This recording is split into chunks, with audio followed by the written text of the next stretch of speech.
Genesis chapter 18. The Lord appeared to him by the oaks of Mamre as he sat at the door of his tent at the heat of the day. He lifted up his eyes and looked, and behold, 3 men were standing in front of him. When he saw them, he went to the door to meet them and bowed himself to the earth and said, O Lord, if you have found favor in your sight, do not pass by your servant. Let a little water be brought and wash your feet. Rest yourselves under the tree, while I bring morsels of bread, that you may refresh yourselves, and after that you may pass on, since you have come to your servant. So they said, Do as you have said. And Abram went quickly into the tent of Sarah and said, Quick, 3 seah of fine flour, knead and make cakes. And Abram went to the herds, and he took a calf, tender and good, and gave it to the young man, who prepared it quickly. He took curds and milk and calf that he had prepared, and he set them before them.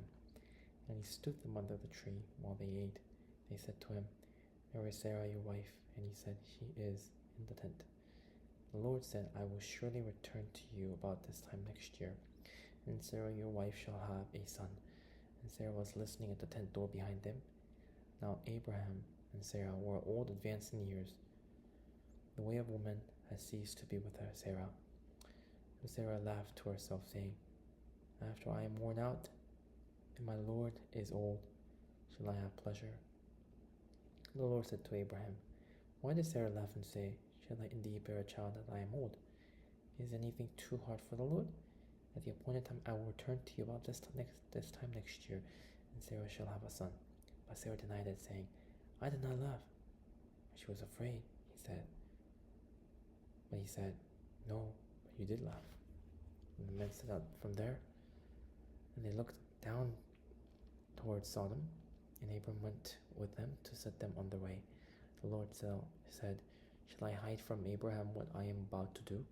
Seeing that Abraham shall surely become a great and mighty nation, and all nations of the earth shall be blessed in him.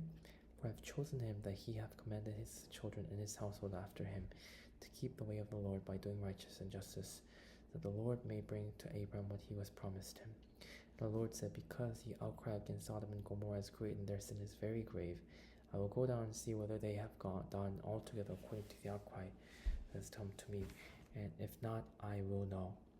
So the man turned from there and went towards Sodom, but Abram still stood before the Lord. And Abram drew near and said, Will you indeed sweep away the righteous with the wicked? Suppose there are 50 righteous within the city. Will you then sweep away the place and not spare for the 50 righteous who are in it? Far be it from you. You will not do such a thing, to put the righteous to death with the wicked, so that the righteous fare as the wicked. Far be it from you. Shall not the judge of all the earth do what is just?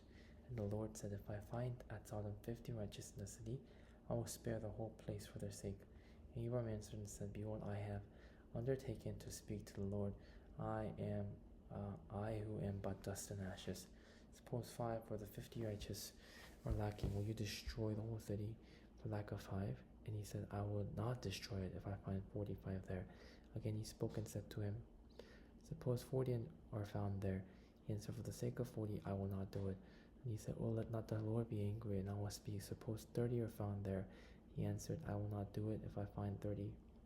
He said, Behold, I have undertaken to speak to the Lord. Suppose 20 are found there. He answered, For the sake of 20 I will not destroy it. And he said, Oh, let the Lord not be angry with me, and I will speak again but this once. Suppose only 10 are found there.